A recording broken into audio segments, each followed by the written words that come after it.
Subscribe to Mufti Tariq Online and press the bell icon for more videos. السلام علیکم ورحمۃ اللہ۔ سامعین مکرم، بار بار یہ سوال پوچھا جا رہا ہے کہ قربانی کس پر واجب ہے،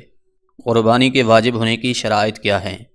یعنی کہ کن لوگوں پر قربانی کرنا واجب ہوگا، کیونکہ جو قربانی قریب آتی جا رہی ہے تو اس حوالہ سے کافی سارے لوگ پوچھ رہے ہیں کہ قربانی کے واجب ہونے کی کیا شرائط ہیں۔ تو یاد رکھیے،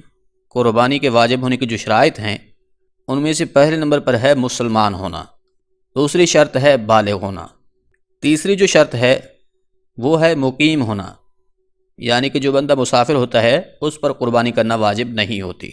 چوتھے نمبر پر ہے مالک نصاب ہونا، جو بندہ صاحب نصاب نہیں ہوگا تو اس پر قربانی واجب نہیں ہوگی۔ اب یہ ساری باتیں آسان الفاظ میں یوں سمجھیے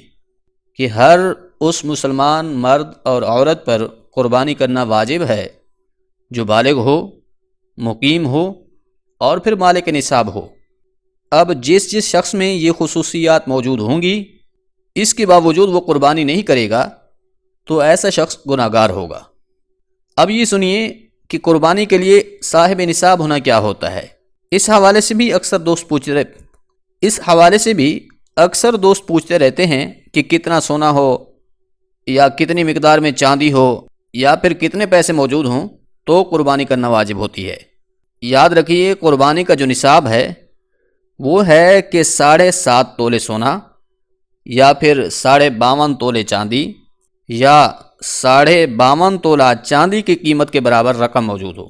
یا اسی طرح حاجت اصلیہ سے جو زائد مال ہے اس کی قیمت بھی اگر 52.5 تولہ چاندی کی قیمت کو پہنچ جائے تو ایسا شخص قربانی کے معاملہ میں مالک نصاب ہے، اس کے لیے قربانی کرنا واجب ہے۔ اس کے ساتھ ساتھ یہ بات بھی سمجھ لیجئے کہ حاجت اصلیہ سے کیا مراد ہے۔ تو حاجت اصلیہ سے مراد ہے رہنے کے لیے گھر، پہننے کے لیے کپڑے، خانہ داری کا سامان، نوکر، سواری وغیرہ۔ ان کے علاوہ جو چیزیں ہیں وہ حاجت اصلیہ سے زائد ہیں، تو وہ حاجت اصلیہ سے زائد جو چیزیں ہیں ان کو بھی نصاب میں شامل کریں گے۔ یہ ساری چیزیں ملا کر اگر قیمت 52.5 تولہ چاندی کی برابر پہنچ جاتی ہے تو ایسا شخص جو ہے قربانی کے معاملہ میں صاحب نصاب ہے، اس کے لیے قربانی کرنا واجب ہوگی۔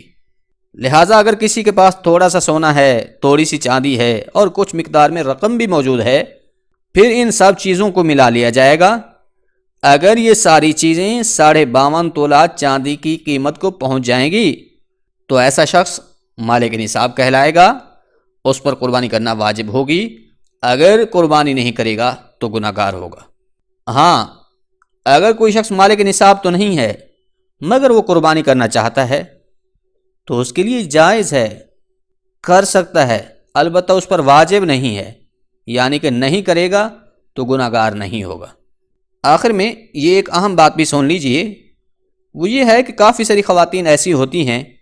کہ جن کے پاس سونا ہوتا ہے، چاندی ہوتی ہے، نقدی رقم بھی موجود ہوتی ہے، لیکن انہیں یہ علم نہیں ہوتا کہ آیا ان پر بھی قربانی کرنا واجب ہے یا نہیں، تو اس لا علمی کی وجہ سے وہ اس واجب کو ترک کر دیتی ہیں، جبکہ ان پر بھی قربانی کرنا واجب ہوتا ہے۔ کیونکہ بعض لوگوں کا یہ خیال ہوتا ہے کہ شاید قربانی کرنا جو ہے وہ صرف مردوں کے لیے واجب ہے، عورتوں کے لیے نہیں ہے، تو یہ خیال جو ہے انتہائی غلط ہے۔ قربانی کے واجب ہونے کی جو شرائط ہیں وہ اگر کسی عورت میں بھی پائی جا رہی ہیں تو اس پر بھی قربانی کرنا واجب ہے، صرف مردوں کے لیے ہی قربانی کرنا واجب نہیں ہے، بلکہ عورتوں کو بھی اگر اللہ نے وسعت عطا کی ہے، مال عطا فرمایا ہے، ان کو صاحب ثروت بنایا ہے اللہ نے، تو ان کے لیے بھی قربانی کرنا واجب ہے۔